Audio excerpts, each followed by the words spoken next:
കണിച്ചുകുളങ്ങരയിലെ ഞങ്ങളുടെ വീട്ടിലെ അച്ഛനും അമ്മയുടെയും കൃഷിയെക്കുറിച്ചുള്ള വീഡിയോ ആകട്ടെ 2026 ആദ്യത്തെ വീഡിയോ. ആദ്യമായി തടം തുറന്ന് അതിൽ വളങ്ങളും കുമ്മായമെല്ലാം ഇട്ട് കുറച്ച് ദിവസം നനച്ചതിന് ശേഷമാണ് വിത്തും തൈകളും നട്ടത്.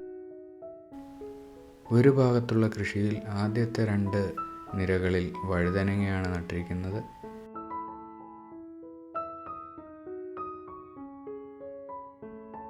അടുത്ത നിരയിലായി വെണ്ട നട്ടിരിക്കുന്നു. പിന്നെ തക്കാളിയുടെ ഒരു നിര കാണാം. തക്കാളികൾ കായ്ച്ചു വരുന്നുണ്ട്.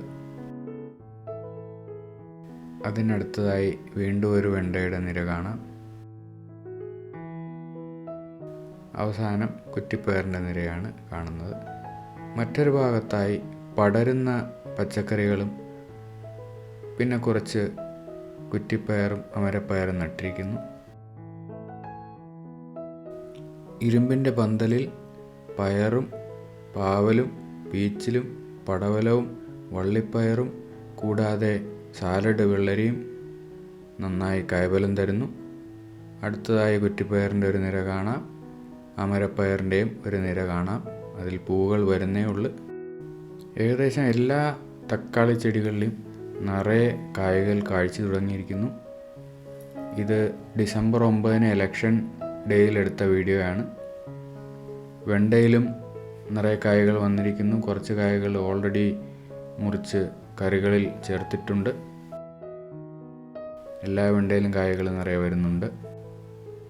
പടവലവും നന്നായി കായ്ച്ചിട്ടുണ്ട്. ഇത് മൂപ്പെത്തി വരുന്നതേ ഉള്ളൂ.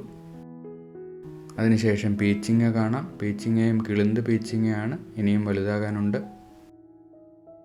പിന്നെ പാവൽ കാണാം. പാവൽ വളരെ കുറച്ച് മാത്രമേ കായ്ച്ചിട്ടുള്ളൂ. ഇനി പതുക്കെ കായ്ഫലം വരുന്നതാണ്. പിന്നെ നിറയെ സാലഡ് വെള്ളരിയും കായ്ച്ചിട്ടുണ്ട്. കുറേയേറെ പറിക്കാൻ സാധിച്ചു. ഏറ്റവും കൂടുതൽ കായ്ച്ചിരിക്കുന്നത് വഴുതനയാണ്. ഏകദേശം എല്ലാ വഴുതനയിലും ഒരു 6 മുതൽ 8 വരെ വഴുതനങ്ങ ഓൾറെഡി പറിച്ചു കഴിഞ്ഞു. നല്ല കായ്ഫലമാണ് വഴുതനങ്ങ നമുക്ക് തന്നുകൊണ്ടിരിക്കുന്നത്. നല്ല മുഴുപ്പേറിയ വഴുതനങ്ങയാണ് ഈ വെറൈറ്റിയുടെ പ്രത്യേകത. നല്ല നീളവും ഉണ്ടാവും.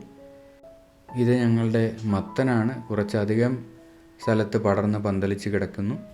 ഇതിൽ പൂക്കൾ വരുന്നതേ ഉള്ളൂ. ഇത് പന്തലിലുള്ള നീളൻ വള്ളിപ്പയറാണ്. ഏകദേശം 18 ഇഞ്ച് മുതൽ 20 ഇഞ്ച് വരെയുള്ള വള്ളിപ്പയറുകൾ പറിച്ചു കഴിഞ്ഞു. കുറ്റിപ്പയർ നല്ല കുലകുലയായി നിറയെ കായ്ഫലം തരുന്നുണ്ട്. ഇത് ഞങ്ങളുടെ മുളകാണ്. ഒരു 3-4 ചുവട് മാത്രമേ മുളക് വെച്ചിട്ടുള്ളൂ.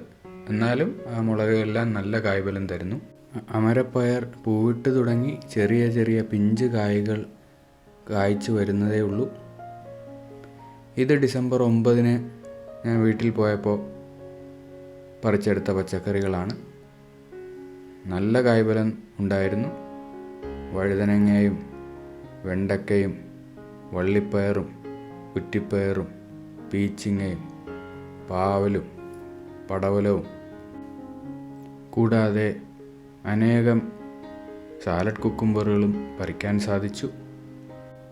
ഡിസംബർ 25 ക്രിസ്മസ് ദിനമാകുമ്പോഴേക്കും തക്കാളികളെല്ലാം നല്ലതുപോലെ പഴുത്തു തുടങ്ങിയിരിക്കുന്നു. കുറേ അധികം തക്കാളികൾ ഓൾറെഡി പറിച്ചു കഴിഞ്ഞു. ഇത് ഡിസംബർ 25 വൈകുന്നേരം പറിക്കാൻ പറ്റിയ പച്ചക്കറികളാണ്. ഇതിലും പാവലും പടവലവും പീച്ചിലും മുളകും കൂടാതെ തക്കാളിയും വഴുതനങ്ങയും എല്ലാം പറിക്കാൻ സാധിച്ചു. 554 സ്ക്വയർ ഫീറ്റാണ് കൃഷിക്കായി ഉപയോഗിക്കുന്നത്. ഒക്ടോബർ 8 കൃഷി ആരംഭിച്ചത്. ഡിസംബർ 31, അതായത് കഴിഞ്ഞ വർഷത്തിലെ അവസാനത്തെ ദിവസം വരെ വിളവെടുത്ത് കഴിഞ്ഞപ്പോൾ 60 കിലോ 65 ഗ്രാം പച്ചക്കറികൾ വിളവെടുക്കാൻ സാധിച്ചു. ഇത്രയും കുറഞ്ഞ ഇടത്തിൽ നിന്ന് 554 എന്ന് പറഞ്ഞാൽ ഏകദേശം 1.25 സെൻറ്റിൽ നിന്ന് ഏകദേശം 85 ദിവസം കൊണ്ട് മൊത്തം 60 കിലോയോളം പച്ചക്കറികൾ പറിക്കാൻ സാധിച്ചു എന്ന് വളരെ അധികം സന്തോഷത്തോടു കൂടി പറയാൻ സാധിക്കുന്നു. ഇതെല്ലാം ഞങ്ങളുടെ അച്ഛൻ്റെയും അമ്മയുടെയും പ്രയത്നത്തിൻ്റെ ഫലമായാണ് ഉണ്ടായത്.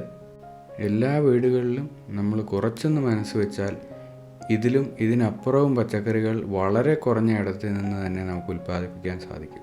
അങ്ങനെ വിഷരഹിതമായ പച്ചക്കറികൾ നമ്മൾ തന്നെ ഉൽപ്പാദിപ്പിച്ച് നമ്മൾ തന്നെ കഴിച്ചുകൊണ്ട് ആരോഗ്യപരമായ ഒരു ജീവിതം നമുക്ക് കെട്ടിപ്പടുക്കാൻ സാധിക്കും.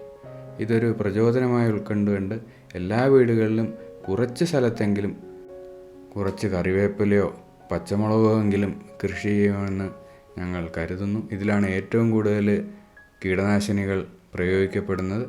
അത് മനസ്സിൽ വെച്ചുകൊണ്ട് നമ്മളാൽ കഴിയുന്നത്ര പച്ചക്കറികൾ നമ്മൾ തന്നെ ഉൽപ്പാദിപ്പിക്കാൻ ശ്രമിക്കണം. ഇതാണ് ഞങ്ങളുടെ ഏറ്റവും വലിയ ആഗ്രഹം.